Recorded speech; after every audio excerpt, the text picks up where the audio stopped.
একজন মাহমুদুল্লাহ রিয়াদ একদিনে তৈরি হয়নি, তাকে তৈরি করতে অনেক কাঠখড় পোড়াতে হয়েছে বাংলাদেশ জাতীয় দলের।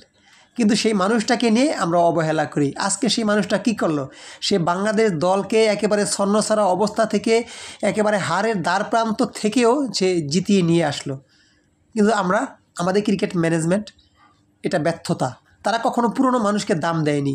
যদি দাম দিত তাহলে মুশফিকুর রহিম থাকতো দলে, তাহলে তামিম ইকবাল থাকতো, তাহলে মিরাজ থাকতো।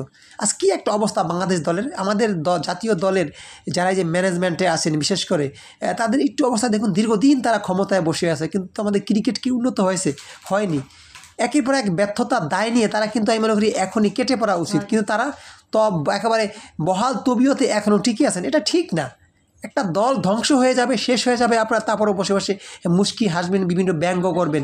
কিন্তু এই মাহমুদুল্লাহ রিয়াদকে অনেকে দলে দেখতে চাননি, কিন্তু সেই মানুষটাই আজকে আমাদের দলকে জিতিয়ে নিয়ে আসলেন হেসে খেলে।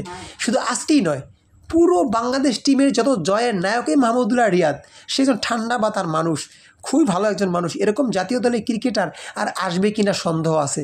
আমি একবার তার সাথে মিরপুরে দেখা করেছিলাম, হ্যান্ডশেক করেছিলাম। তার মিষ্টি একটা হাসি, তার ভিতরে কোনো হিংসা লোভ লালসা নেই। আসলে এরকমই ক্রিকেট হওয়া উচিত। আর দেখুন না যে কত সুন্দর উনি বর্তমানে আল্লাহওয়ালা হয়ে গিয়েছেন। হয়তো 5 ওয়াক্ত নামাজ পড়েন, ওনার চেহারা দেখেই বোঝা যায়। এই মানুষটা আমাদের দলকে আর কত টেনে নেবেন? আর কি এরকম মাহমুদুল্লাহ আমাদের দলে তৈরি হতে পারেনি। এটা আমাদের ব্যর্থতা। এই ব্যর্থতার গ্লানি নিয়ে আমাদের ক্রিকেটের ম্যানেজমেন্টে কেউ যদি সরে যেত, আমি মনে করি আমাদের ক্রিকেট আরও এগিয়ে যেত। নাহলে ধ্বংসের দ্বার প্রান্তে চলে যাবে আমাদের এই ক্রিকেট। এটা মাহমুদুল্লাহ রিয়াদকে আমরা হয়তো আর তৈরি করতে পারবো না। সে চলে গেলে আমাদের দলের কী অবস্থা হবে এখনই ভেবে দেখা উচিত। তামিম ইকবাল ওপেনার হিসাবে চলে গিয়েছেন, তার মতো ক্রিকেটার কি বাংলাদেশে এখনও আদৌ তৈরি হয়নি। তারপর সাকিব আল হাসান, সেও তো চলে যাবেন। কী হবে আমাদের এই দলের? আসুন আমরা এখনই ভাবি। জানি না দর্শক এই মতামতটুকু কেমন লেগেছে আপনাদের।